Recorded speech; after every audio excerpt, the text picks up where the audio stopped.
guys, what's going on? It's your art teacher, Mr. McMillan, back for another art lesson. Today, we'll be talking about the Florida Highwaymen artists, which is a group of 26 African-American artists from the Fort Pierce area of Florida. From the 1950s through the 1980s, they created over 200,000 paintings, all reflecting the beauty of Florida's seascapes, waterscapes, woodlands, and landscapes. Today we're going to take a look at some of their artwork, and then we're going to create some artwork in the style of the Florida Highwaymen artist.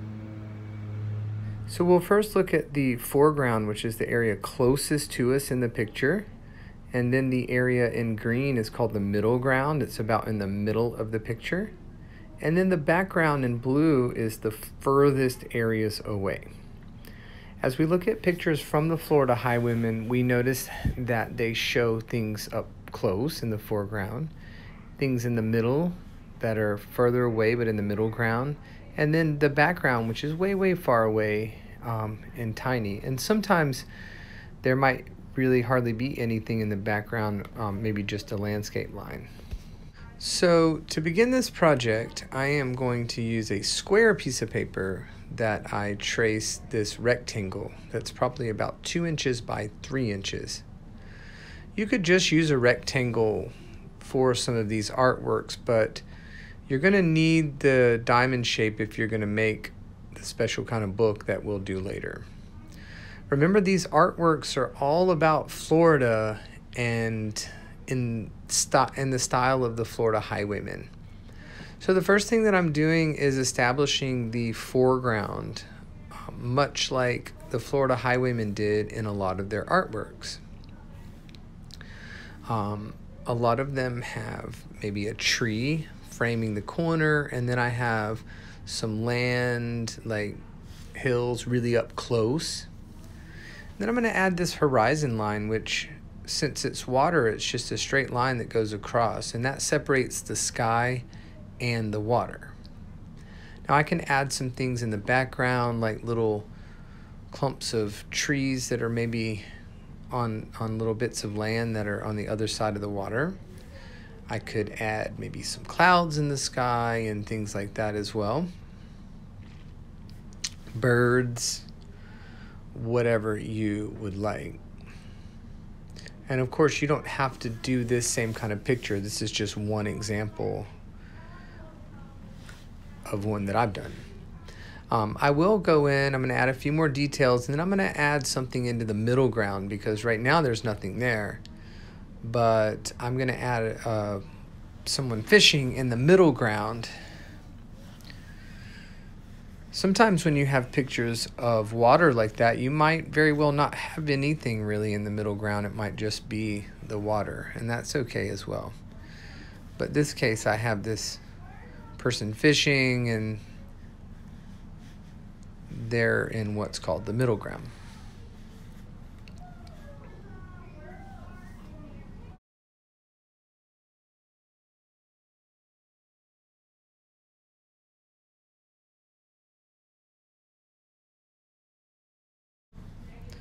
So I'll continue on, add a few more details, and then I'm going to make sure that my name is signed underneath my artwork.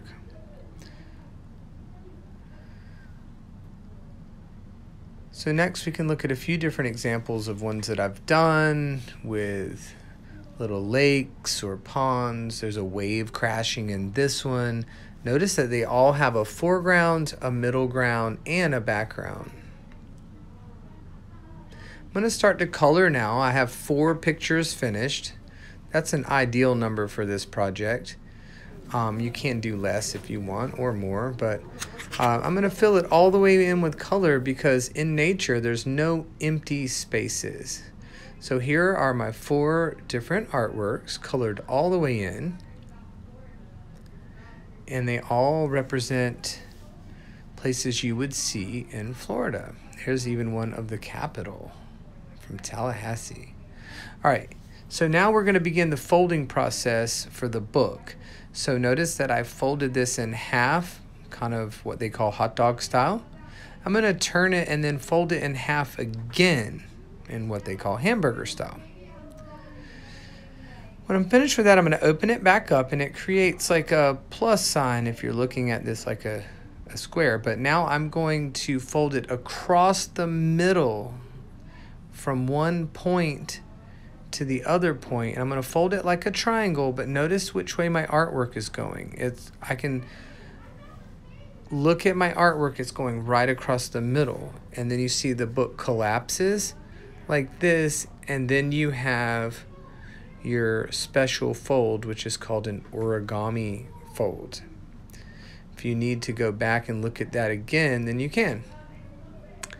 So once I've got 4 pages folded in the same way, I'm going to get some cardboard or other pieces of paper to use as a cover.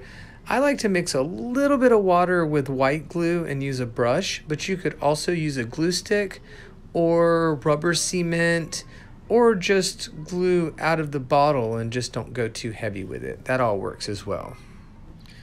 So the way you glue these down is like, if you're looking at it this way and that's the top, I'm gonna apply a little bit of glue, like really thin layer all the way on the top.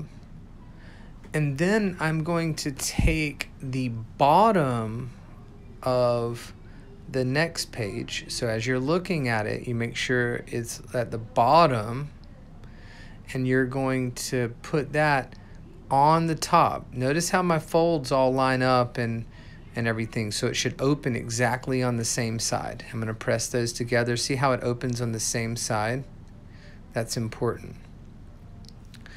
So I'm going to put glue on the top of this next one.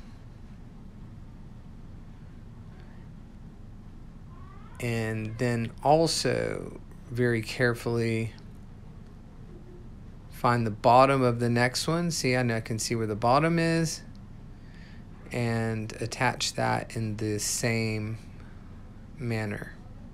Try to be as neat as possible attaching them.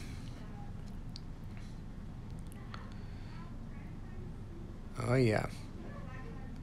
Okay, so I have one more to do because I have 4 pages total. Like I said, you're welcome to do this with less pages, or you could even add more if you would like. These are really fun books that are very interesting to look at and hold and engage with. So I'm going to take the last page and put it on top. So all my folds are all going the same way. And you can kind of see that as you're putting it together. See, it opens the same way on the same side, and it creates this really cool look. It's almost like an accordion unfolding, but it is different. There's another kind of book called an accordion fold, and this is not quite it. Now I'm going to go ahead and attach my cover, which I'm using little pieces of mat board. But you could use cardboard or just construction paper or just regular paper and decorate it. You know, whatever you think that's interesting there. You could use some cereal box turned inside out and make an interesting cover as well. So I'm going to position that on the top and then flip the book over and position the next one on the bottom. So last, you see I've decorated my cover. It's called Florida Seascapes, Landscapes, and Waterscapes. It is totally awesome, and I hope you enjoy making your own book as well.